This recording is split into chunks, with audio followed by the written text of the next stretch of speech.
So ALLMEP stands for the Alliance for Middle East Peace. And from its name, the word alliance implies that it's a growing network. Right now, we stand at 170 organizations. Wow. So it's the network for civil society organizations that actually work towards peace and ending the conflict. Yeah. Whether it is Palestinian organizations or Israelis or those organizations that work in the cross-border or in the shared society. Mm-hmm.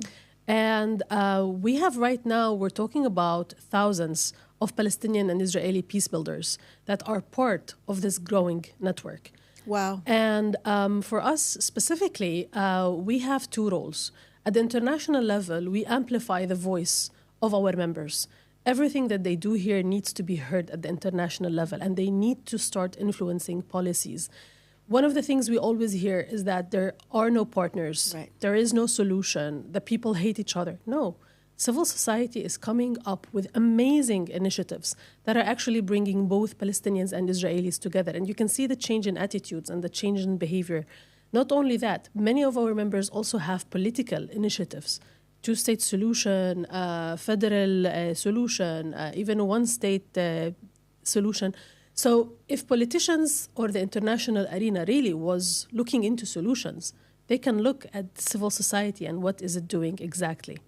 At the same time, we also try to coordinate the efforts between our members and to build this cohesion between them, build this network where they all work together and they all feel empowered to be part of this network through their capacity building and, of course, amplifying their voice also to different donors as well.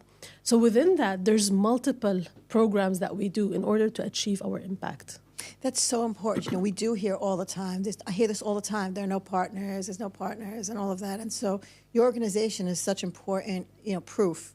It's really proof on the ground in real life that there are partners. There are partners. There are solutions. Lots of solutions. You know, yeah. So that's really great. And so, the last time I spoke to you about this, you said there were 164, and now that's growing. So why do you think it's growing now?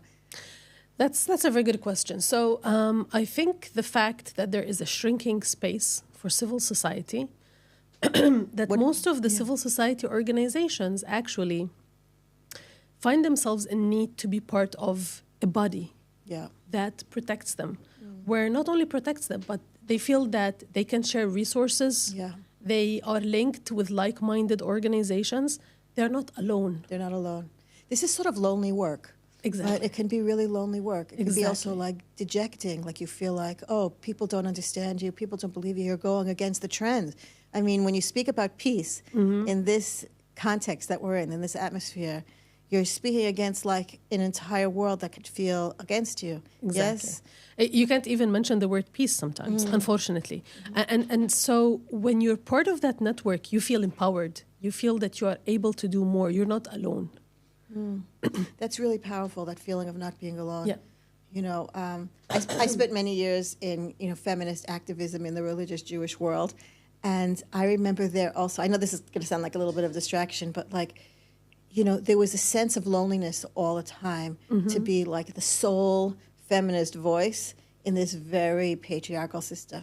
And I remember one of the things that I used to always feel was so important was that feeling of what you just described, of finding like-minded people, finding people who, share that ideology, so you don't feel like, oh my God, I'm alone here. You sometimes feel alone, like you have your finger on the hole in a boat, and if you remove your finger, it's all going to sink. Yeah. And so you're in this network of 170 organizations. Suddenly you can like breathe for a second, and you can say, hang on a second, wait, there are people, there is hope, there is a future, Yep. Yeah. I mean, just before the war started, that's in May 2023. Basically, we had a conference in Jerusalem, the annual ALLMEP conference. And more than 600 people attended that one-day conference event. Peace builders, alumni of programs, directors, employees, they all took one day off their very busy schedule to actually come and feel part of that community, to hear the different panels, to hear very relevant discussions, to get to understand new tools, to also meet each other. So it's really important that we offer them this space, the cohesion within this. because we believe that every single effort is good on their own, but imagine the impact they're going to have if they all come together and they fit the different pieces of the puzzle. And at the same time, what ALLMEP actually offers them is something that they really need as well, besides, of course, being part of the community. It's not only the capacity building, but it's also the amplification of the voice that we're offering them. Whether it is at a local level, talking to different donors, amplifying the voice, the needs, we definitely take the needs of our members and we try to influence different donors about what we're hearing, about the needs of the field, where we are going. So somehow you feel you're an advocate on their behalf. But at the same time, it's the amplification at the international level. And our members see that. They see that they are being heard. They're meeting politicians. They're meeting diplomats. Whenever they're organizing a trip, we also kind of bring more people to meet with them. So it's really, civil society organizations are realizing that coming together and being part of this organization, this entity, empowers them.